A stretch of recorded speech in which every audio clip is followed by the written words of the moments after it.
Unisbank, Universitas Tikubang Semarang.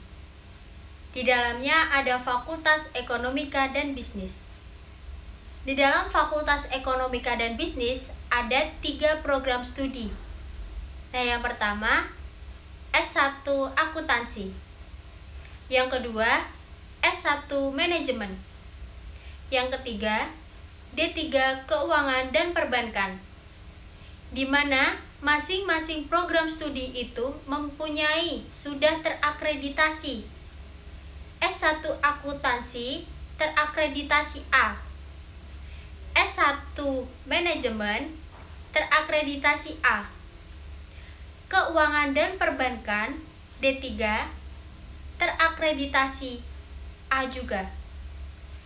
Dan di mana itu Unisbank, Universitas Tikubang Semarang juga mempunyai program Magister atau S2, dan juga ada program PPAK.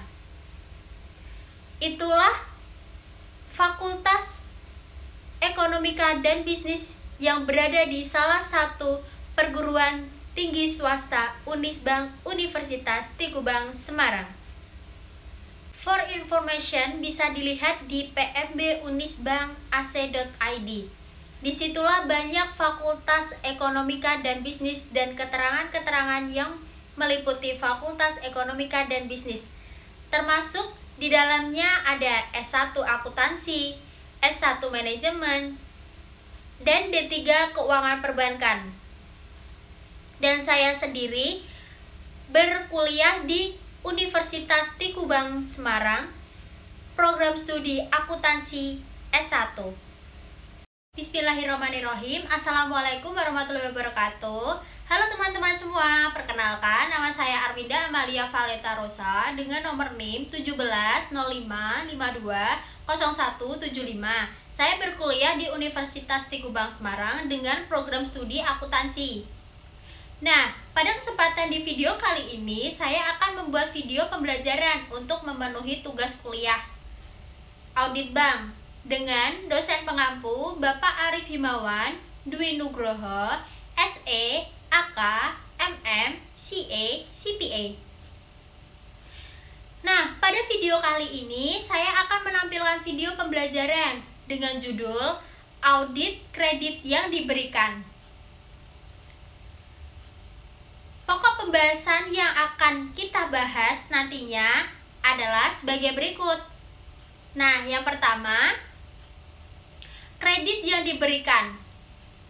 Yang kedua, definisi resiko kredit. Yang ketiga, manajemen audit meliputi analisis 5C. Yang keempat, prosedur audit meliputi permohonan kredit, persetujuan kredit, dan penentuan plafon kredit. Yang kelima, perikatan kredit. Yang keenam, eksistensi agunan. Yang terakhir, perikatan agunan. Nah, inilah yang nantinya kita akan bahas di slide-slide berikutnya. Selamat menonton dan selamat menyimak. Materi pertama, audit aktiva produktif kredit. Nah, aktiva produktif adalah itu investasi bank dalam bentuk kredit, bisa surat berharga, dan penanaman lainnya yang dimaksudkan untuk menambah penghasilan. Nah, di dalam aktiva produktif ini terdapat di sisi aktiva neraca bank. Nah, di dalam aktiva produktif ini itu ada berbagai jenis. Apa aja sih jenis aktiva produktif ini? Nah, yang pertama ada kredit yang diberikan. Yang kedua ada surat berharga. Nah, yang ketiga ada penempatan pada bank lain. Materi selanjutnya kita akan membahas tentang kredit yang diberikan. Apa sih pengertiannya dari kredit yang diberikan?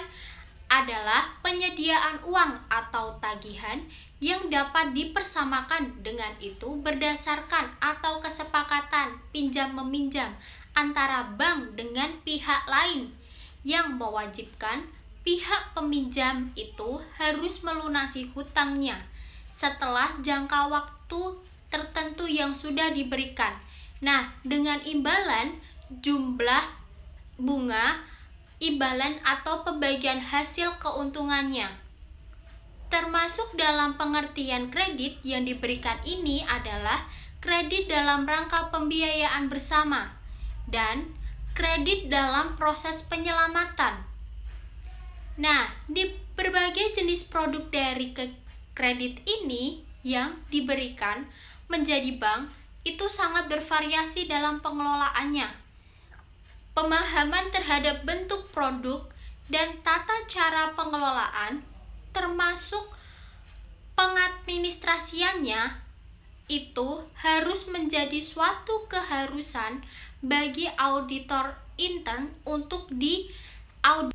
Nah, jenis yang kedua itu ada surat berharga. Apa sih surat berharga itu? Nah, surat berharga itu adalah surat pengakuan hutang, wesel, saham, obligasi, sekuritas kredit, atau setiap derivatif dari surat berharga atau kepentingan suatu kewajiban dari penerbit dalam bentuk yang lazim diperdagangkan dalam pasar uang dan pasar modal.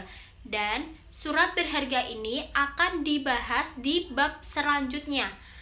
Nah, jadi ini cuma sekedar pengertiannya dari surat berharga itu apa ya.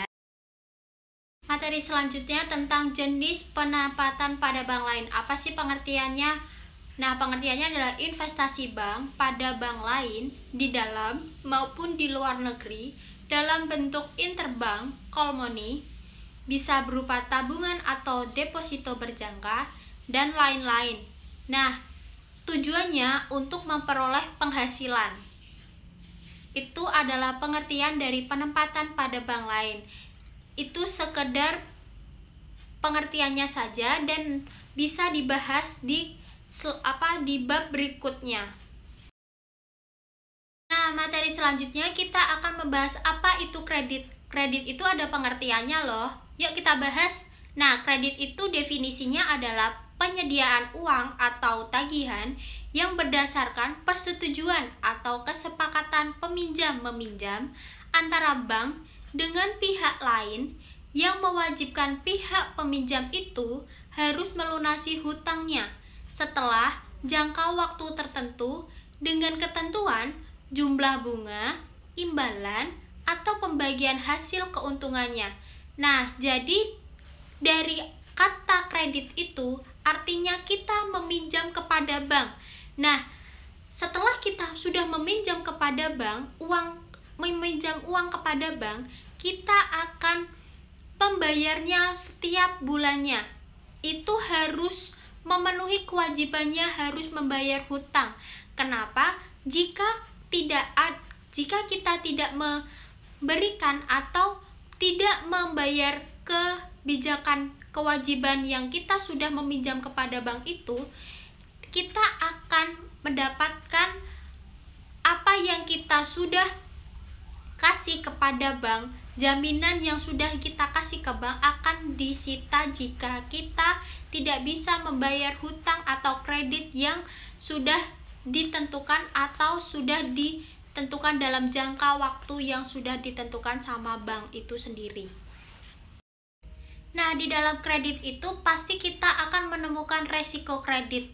Nah, apa sih pengertiannya resiko kredit? Nah, resiko kredit itu adalah resiko yang diakibatkan kegagalan pihak lain dalam memenuhi kewajiban kepada bank, termasuk resiko kredit itu akibat kegagalan debitur, bisa juga resiko konsentrasi kredit, bisa juga counterparty credit risk, dan settlement risk. Itu adalah pengertian dari resiko kredit. Jadi di dalam kredit itu pasti menemukan resiko di mana resiko itu banyak sekali. Nah, karena kita membahas tentang kredit, pastinya akan ada resiko kredit tersebut. Jadi pengertiannya yang tadi di atas ya. Materi selanjutnya kita akan membahas jenis-jenis kredit. Nah, dilihat dari jenis penggunaannya itu kredit ada 3 macam loh. Apa aja sih 3 macam ini? Yuk kita bahas. Nah, yang pertama ini adalah kredit modal kerja. Yang kedua, kredit investasi. Yang ketiga, kredit lainnya. Nah, di dalam jenis-jenis kredit tersebut ada pengertiannya juga loh. Nah, yang pertama ini ada kredit modal kerja. Apa sih pengertiannya? Jadi, kredit modal kerja itu adalah kredit jangka pendek yang diberikan untuk membiayai keseluruhan modal kerja debitur yang bersangkutan pastinya. Nah, yang kedua, ada kredit investasi. Kredit investasi ini adalah kredit jangka pendek atau jangka panjang untuk pembelian barang-barang modal dan jasa yang diperlukan guna rehabilitasi, modernisasi, ekspansi dan relokasi proyek atau pendirian usaha-usaha baru. Nah, yang ketiga ada kredit lainnya. Kredit lainnya ini adalah kredit yang diberikan kepada nasabah selain yang di atas tadi yang sudah saya sebutkan tadi. Nah, seperti contohnya kredit kepemilikan rumah dan kredit profesi pastinya. Nah, nggak hanya itu aja, kita akan membahas dari arti dalam luas. Nah, kredit itu dapat digolongkan menjadi dua. Yang pertama itu fasilitas langsung dan fasilitas tidak langsung. Nah, di dalam fasilitas langsung itu ada beberapa poin. Nah, yang pertama itu ada kredit yang diberikan. Yang kedua, uang muka LC. Yang ketiga, overdraft atau cerukan. Nah, yang keempat ini cek warkan dibeli. Itu termasuk fasilitas langsung. Nah, yang kedua ini fasilitas tidak langsung, di mana terdapat beberapa golongan. Nah, yang pertama ini ada kewajiban bank generasi. Yang kedua, outstanding LC berjalan. Nah, yang ketiga, akseptasi wesel berjangka. Itulah dalam arti luasnya, kredit dapat bisa digolongkan menjadi dua fasilitas nih. Yang saya sebutkan tadi adalah kredit bisa digolongkan ya, dalam arti luasnya loh ya. Nah, materi selanjutnya kita akan membahas tentang analisis resiko kredit loh. Nah, di dalam resiko kredit itu terdapat banyak sekali resiko-resiko yang ada di dalam kredit. Nah, kita menemukan analisis nih. Kita menganalisis resiko kredit itu apa aja. Ada 3 macam loh.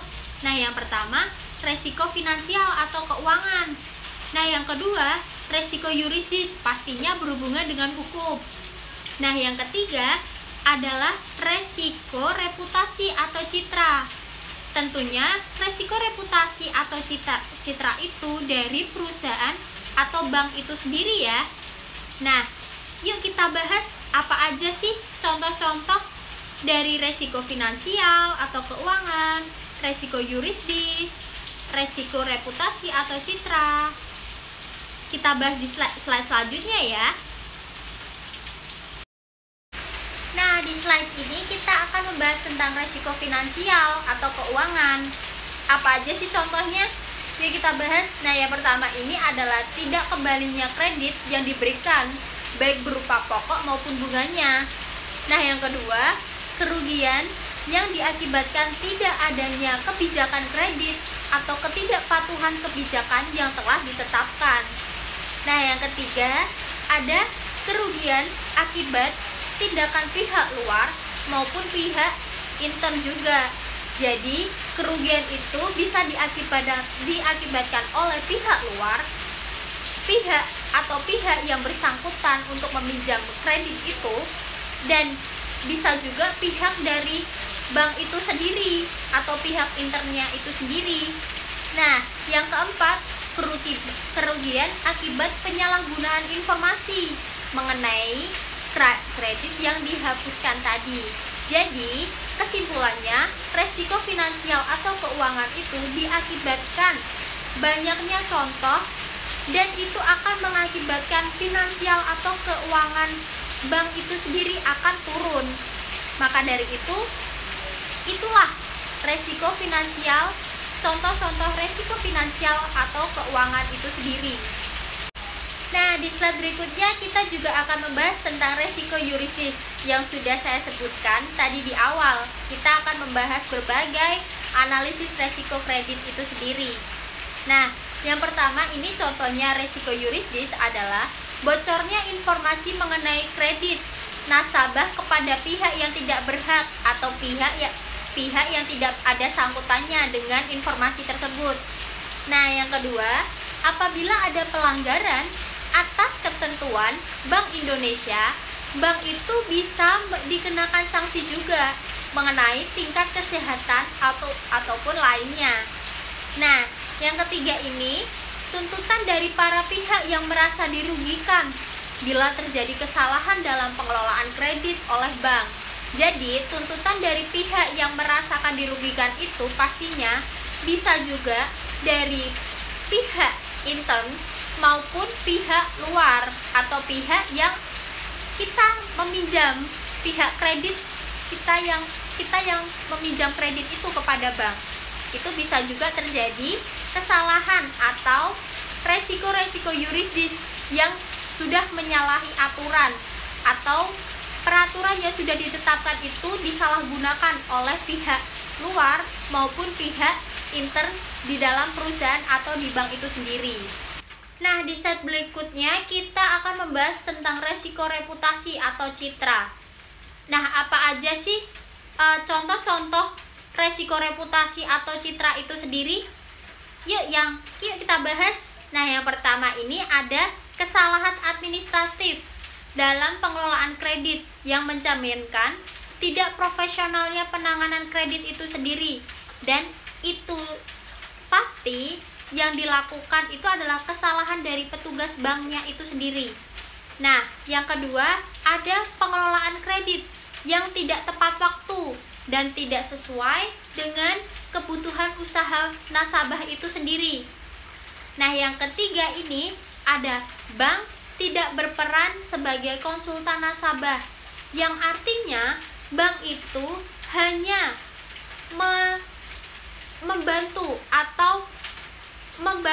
nasabah itu sendiri dalam keadaan posisi yang sangat-sangat kritis, dan posisi nasabah itu akan turun drastis, baru bank akan bertindak. Dia akan menjadi konsultan dan meminjamkan kreditnya itu kepada calon debitur.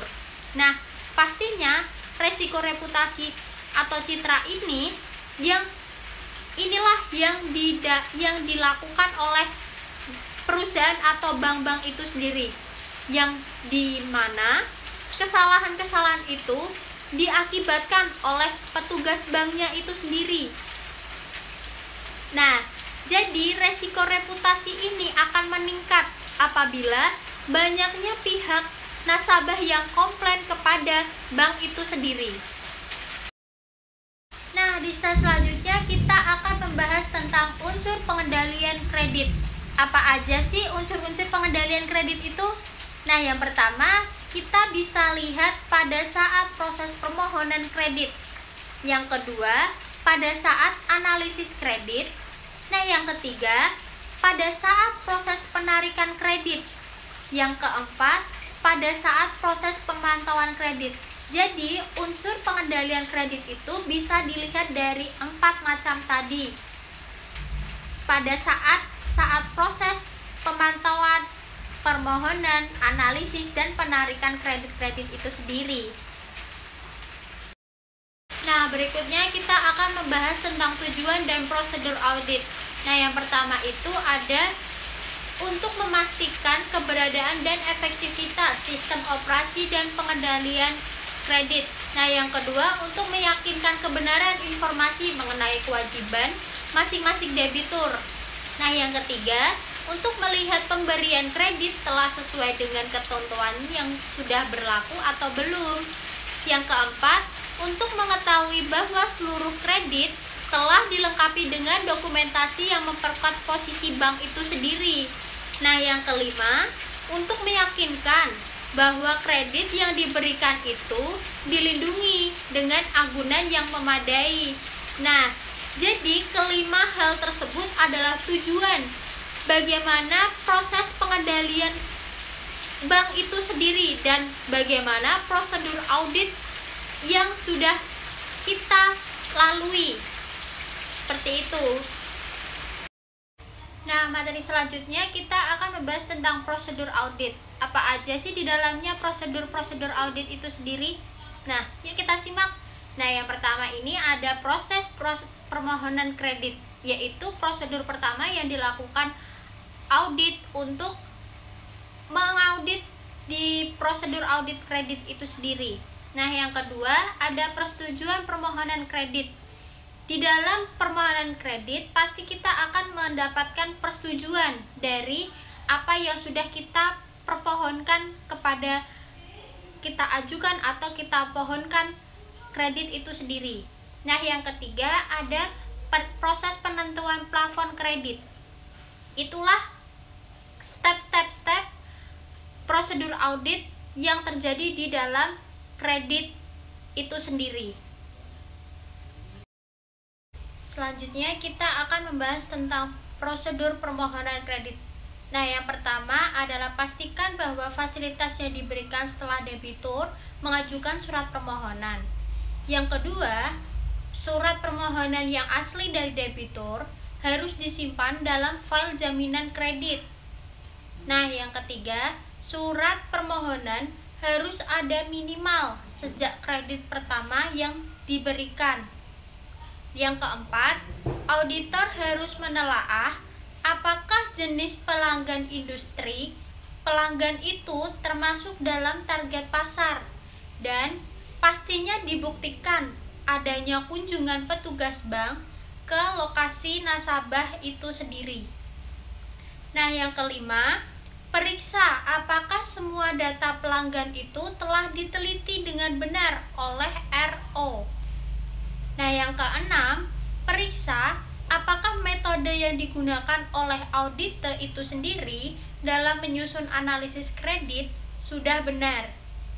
Yang ketujuh, periksa apakah bank menggunakan informasi kredit perbankan, bisa juga informasi dari pemasok atau pelanggan dan sumber lain untuk menentukan proses kredit selanjutnya. Nah, itulah permohonan kredit, prosedur audit yang dilakukan audit dalam permohonan kredit. Itulah step-step. Nah, materi selanjutnya kita akan membahas tentang persetujuan kredit. Di dalamnya ada setiap fasilitas yang tercatat dalam neraca harus dilengkapi dengan surat keputusan kredit yang ditangani oleh komite kredit secara lengkap. Itu persetujuan kredit yang dilakukan prosedur audit. Nah, yang kedua, untuk fasilitas dengan jumlah di atas limit cabang harus ada persetujuan dari kantor pusat, atau bandingkan plafon kredit dengan wewenang anggota komite kredit dan bandingkan tingkat bunga yang dibebankan dengan berlaku saat pemberian kredit. Nah, yang ketiga, fasilitas kredit berjangka waktunya hanya 1 tahun. Surat keputusan kredit sebaiknya harus ditinjau secara periodik. Nah, misalnya saja 2 bulan sebelum jatuh tempo kredit. Itulah proses prosedur audit dalam persetujuan kredit. Nah, materi selanjutnya kita akan membahas tentang penentuan plafon kredit. Nah, yang pertama itu teliti kewajaran plafon yang diberikan kepada debitur. Pastikan bahwa tidak terdapat indikasi underfinance atau overfinance yang dapat mempengaruhi usaha debitur. Di samping itu, pastikan juga bahwa pemberian plafon itu bukan semata-mata untuk memaksimalkan plafon cabang dan menghindari persetujuan kantor pusat atau splitting kredit. Nah, yang pertama itu dalam hubungan ini perhatikan juga bagaimana perhitungan penetapan plafon itu dilakukan. Misalnya saja bagaimana rencana usaha atau proyek nasabahnya, terus rencana penggunaan kredit dan berapa keperluan pembiayaannya. Terus kita tanya lagi, berapa jumlah pembiayaan dana bank yang diperlukan? Ada lagi, bagaimana sumber dan jangka waktu pelunasannya? Dan bagaimana penilaian jumlah jaminan untuk menutup kreditnya? Itulah pertanyaan-pertanyaan yang harus dilontarkan oleh audit dalam prosedur kredit. Nah, yang kedua ada kebutuhan pembiayaan. Suatu rencana usaha itu dihitung dengan cara mengurangi dana yang disetujui bank dengan dana nasabah itu sendiri. Nah, hasil pengurangannya itu tidak melebihi persentase maksimum tertentu yang dihitung dari jumlah keseluruhan kebutuhan pembiayaan itu sendiri, dan juga tidak melebihi jumlah nilai jaminan yang diserahkan kepada bank. Yang ketiga, setelah jumlah maksimum kredit itu ditetapkan, teliti juga cash flow-nya itu apa sebagai investasi, dan cash budgetnya itu untuk modal kerjanya. Nah, untuk melihat rencana penarikannya itu serta rencana pelunasan berikut, jangka waktunya. Nah, itulah step atau prosedur audit yang dilakukan audit dalam penentuan plafon kredit. Nah, di slide berikutnya kita akan membahas tentang apa itu analisis 5C. Yang pertama itu ada karakter. Karakter itu adalah menggambarkan keadaan, watak, dan kepribadian calon debitur dengan tujuan mau memenuhi kewajibannya sesuai dengan perjanjian yang telah ditetapkan. Nah, yang kedua ada C, capacity. Capacity adalah kemampuan yang dimiliki calon debitur dalam menjalankan usahanya sampai sejauh mana nasabah itu dapat mampu mengembalikan pinjamannya secara tepat waktu. Nah, yang ketiga ada kapital. Kapital itu adalah jumlah dana atau modal sendiri yang dimiliki calon nasabah yang akan disertakan dalam proyek yang dibiayai oleh nasabah. Yang keempat ada condition of economy atau kondisi perekonomian, di mana kondisi perekonomian itu adalah analisis terhadap kondisi perekonomian usaha sektor calon debitur. Nah, apakah berpengaruh pada usaha calon debitur itu pada masa yang akan datang? Yang kelima, ada kolateral. Kolateral ini adalah jaminan atau agunan yang diberikan oleh calon debitur atas kredit yang diajukan. Nah, itulah analisis 5C yang terdiri dari karakter, kapital, capacity, condition of economy, dan kolateral. Dan di atas juga sudah saya sebutkan penjelasannya ya. Yuk kita simak slide berikutnya, kita akan membahas apa ya. Nah, di slide ini kita akan membahas tentang perikatan kredit. Di dalam perikatan kredit ada berbagai hal yang harus kita bahas. Nah, yang pertama itu ada jenis-jenis perikatan kredit. Yang kedua, ada dokumentasi. Yang ketiga, ada keabsahan. Dan yang terakhir ada materi perikatan. Nah, di slide berikutnya kita akan membahas tentang perikatan kredit itu apa. Untuk itu, pembahasan ini ada 4 hal yang harus diketahui dalam perikatan kredit. Nah, di slide berikutnya kita akan membahas tentang perikatan kredit. Untuk mengetahui perikatan kredit itu apa adalah untuk memeriksa pengikatan kredit itu, pertama-tama auditor harus memiliki data kredit atas nasabah dasar keputusan kredit yang ditetapkan oleh komite kredit. Nah, data ini menyangkut semua syarat kredit dan telah mendapatkan pengesahan dari komite kredit. Kemudian dibandingkan dengan perikatannya, baik dari perjanjian kredit maupun pengikatan dan penguasaan agunan dan juga jaminan lainnya.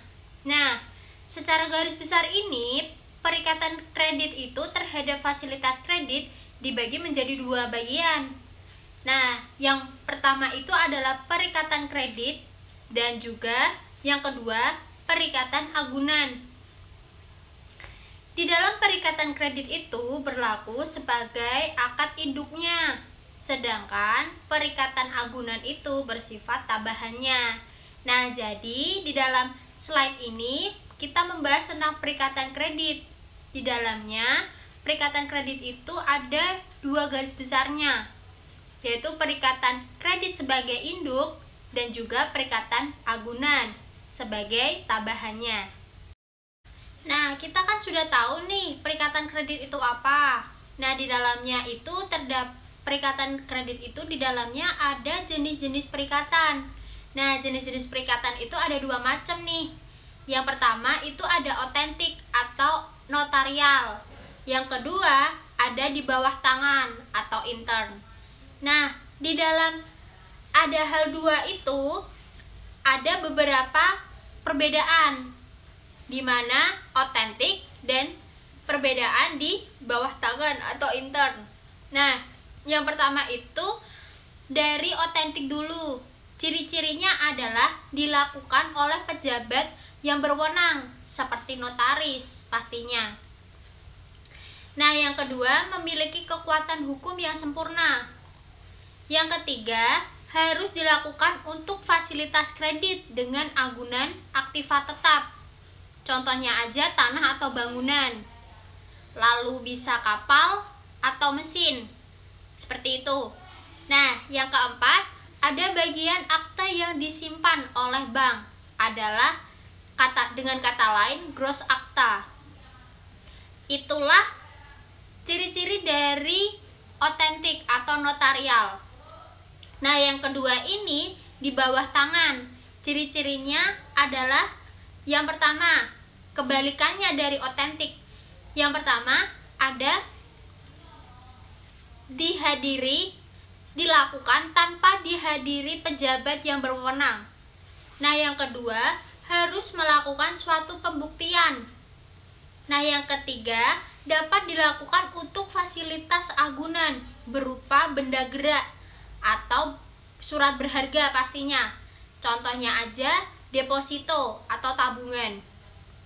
Nah, yang keempat, dibuat di atas formulir standar yang berlogo bank. Nah, itulah jenis-jenis perikatan dalam kredit. Nah, di slide berikutnya kita akan membahas tentang dokumentasi.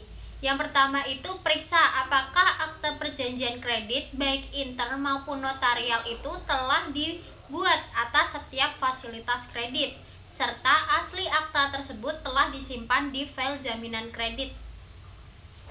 Nah, yang kedua, akta perjanjian kredit itu yang dilakukan secara intern dibuat di atas formulir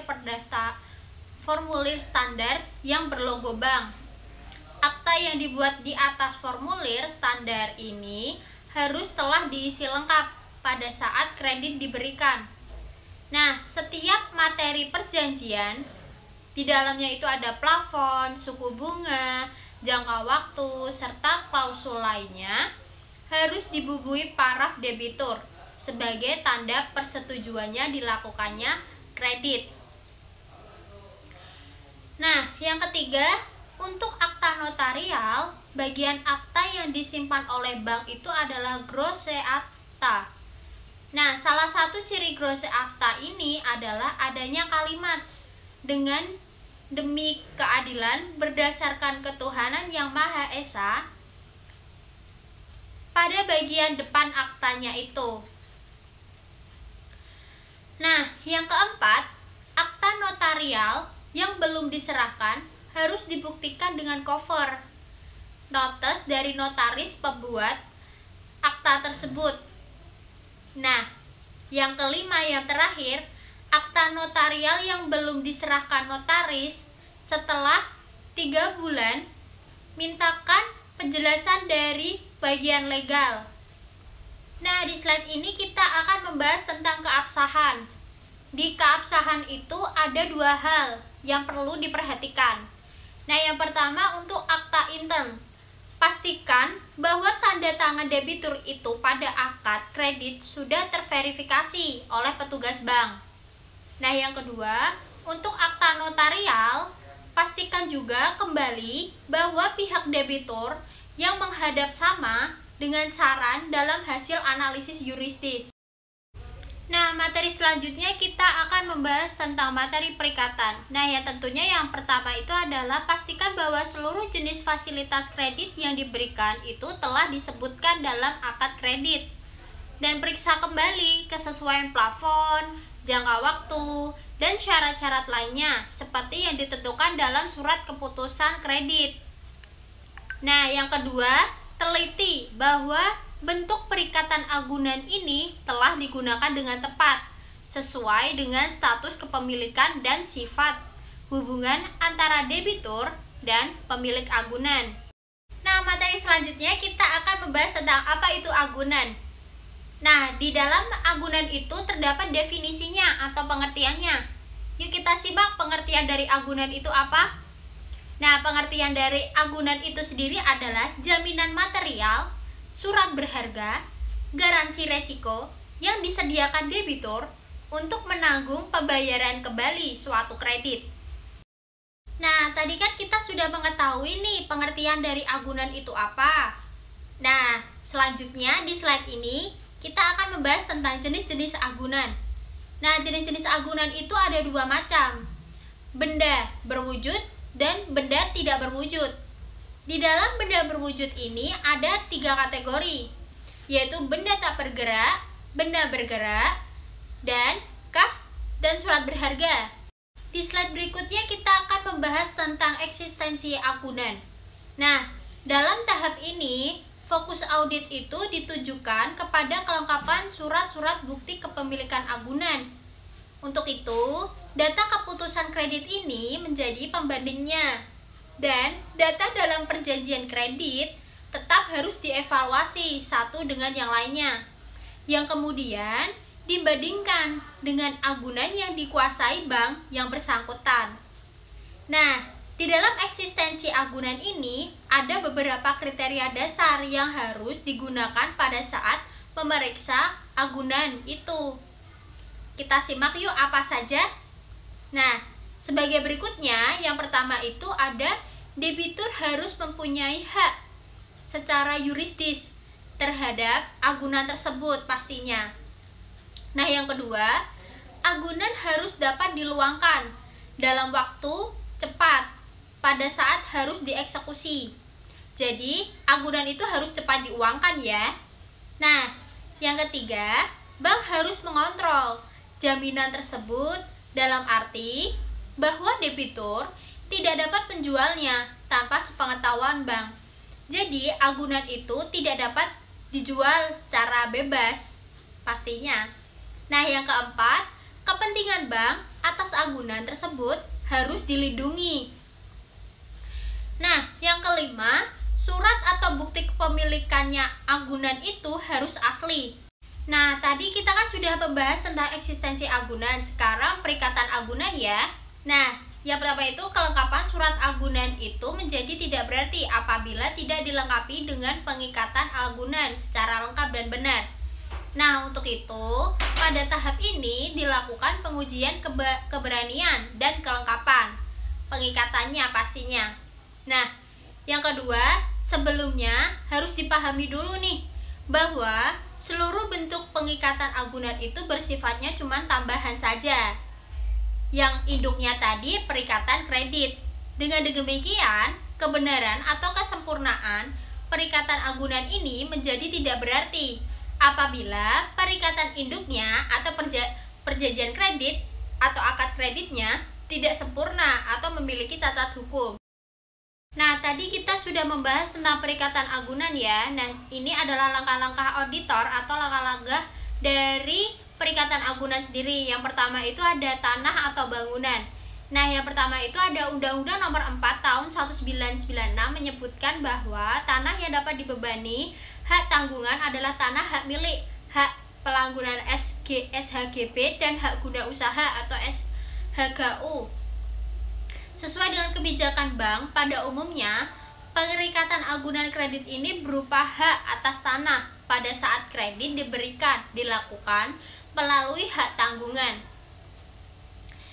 Nah, yang kedua ada periksa apakah agunan ini berupa SHM, SHGB, dan SHGU telah diikat dengan hak tanggungan secara notarial pastinya.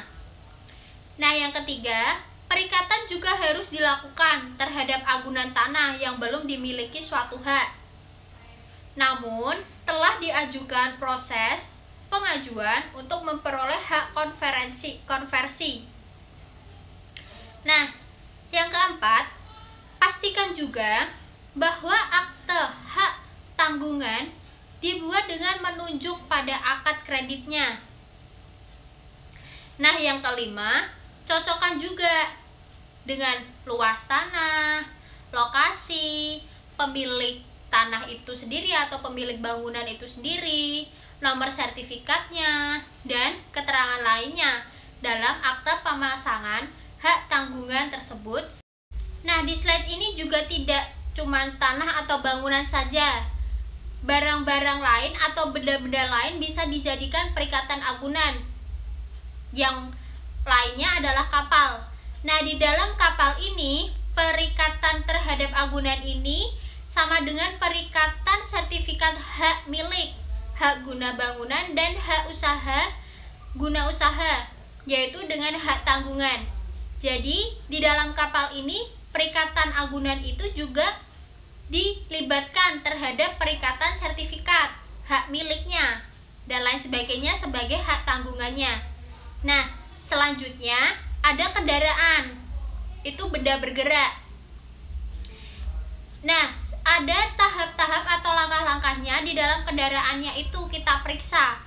Nah, yang pertama ini adalah pastikan juga bahwa kendaraan agunan ini telah diikat FEO, Fiduciaire Agreement Charge, secara benar.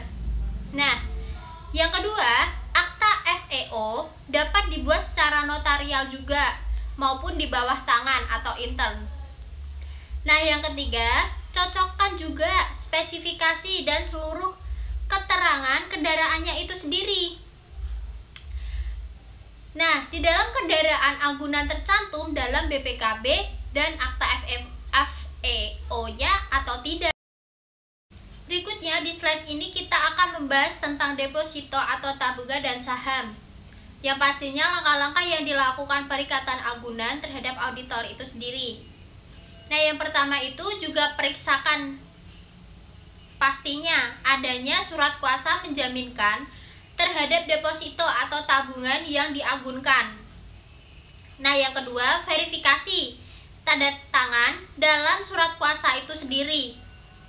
Nah, yang ketiga, dalam surat kuasa itu menjaminkan harus adanya klausul kuasa untuk memperpanjang serta mencairkan deposito atau tabungan yang diagunkan. Nah, yang keempat, pastikan kebenarannya juga pengisian surat kuasanya seperti nama, nilai, dan nomor bilietnya. Apabila nomor bilietnya itu deposito telah diperpanjang, nomor biliet yang digunakan sebagai patokan adalah biliet yang saat kredit itu diberikan. Itulah langkah-langkah yang dilakukan auditor dalam deposito atau tabungan. Nah, yang kedua ada saham. Saham itu perlu dilakukannya dan perlu diperhatikannya auditor dalam prosedur itu sendiri. Nah, yang pertama, periksakan adanya surat kuasa juga menjual terhadap saham yang diagunkan. Nah, yang kedua, surat kuasa itu menjual dari debitur harus dilengkapi dengan pesanan jual yang ditandatangan debitur pastinya kepada suatu perusahaan sekuritas yang ditunjuk bank itu sendiri. Nah, di slide ini kita gak cuma membahas tentang tanah atau bangunan, kapal, dan mesin. Di sini juga ada beberapa hal, yaitu mesin dan persediaan barang. Nah, yang pertama itu pastikan bahwa mesin-mesin agunan telah diikat dengan FEO, baik secara notarial maupun di bawah tangan. Nah, yang kedua, mesin-mesin yang melekat atau tertanam bangunan ikatan itu dilakukan dengan SKMH. Dan pastikan juga bahwa tempat mesin tersebut melekat juga telah dikuasai bank dan tidak berada di bawah penguasaan pihak lain. Nah, yang ketiga, Cocokkan spesifikasi dan seluruh keterangan mesin-mesin yang tercantum dalam faktur dengan akta FEO-nya. Nah, selain mesin-mesin, ada juga persediaan barang. Persediaan barang kita harus lakukan langkah-langkah berikut. Nah, yang pertama, pastikan bahwa persediaan barang yang diagunkan telah diikat juga dengan FEO baik secara notarial maupun di bawah tangan. Dalam akta FEO ini harus diuraikan dengan jelas jenis serta nilai persediaan barang yang diagunkan. Nah, yang kedua, ada akta FEO ini harus dilengkapi klausul bahwa debitur wajib memberikan laporan posisi persediaan barang secara berkala atau periodik. Nah, di slide terakhir ini kita akan membahas tentang jaminan pihak ketiga dan piutang dagang. Selain hal-hal yang saya sebutkan tadi di atas, yang terakhir adalah jaminan pihak ketiga. Pastinya langkah-langkah yang dilakukan auditor untuk melakukan atau menindaklanjuti proses audit dari perikatan agunan itu sendiri. Nah, yang pertama itu jaminan pihak ketiga, yang artinya pastikan klausula yang disebutkan dalam jaminan pribadi dan jaminan perusahaan itu telah sesuai dengan persyaratan dalam surat keputusan kredit serta akad kreditnya pastinya. Nah, yang terakhir ada piutang dagang. Di dalam piutang dagang ini pastikan juga bahwa piutang yang diperhitungkan sebagai agunan ini telah dilihat secara cashy. Nah, review klausul akta cashy tersebut terutama menyangkut kepastian bank untuk menerima pembayaran dari pihak yang berhutang atau pihak yang bersangkutan tadinya. Nah, di slide terakhir ini, itulah pembahasan tentang perikatan agunan. Alhamdulillah, sekarang kita sudah sampai di akhir pemaparan di video saya kali ini nih. Ya, saya pamit undur diri ya. Dari dalam diri saya, meminta maaf sebesar-besarnya jika ada salah materi, salah penulisan dalam video, salah ucap yang saya ucapkan di video. Saya pribadi diri sendiri memohon maaf sebesar-besarnya ya. Dan saya berharap semoga materi yang saya sampaikan ini dapat bermanfaat juga bagi kalian semua yang menonton. Dan pastinya materi yang saya sampaikan ini adalah informasi tambahan mengenai pembelajaran yang saya presentasikan. Nah, jangan lupa tetap jaga kesehatan kalian dan patuhi protokol kesehatan ya. Salam sehat selalu. Assalamualaikum warahmatullahi wabarakatuh. Sampai jumpa di hari atau di lain video channel YouTube saya. Bye-bye.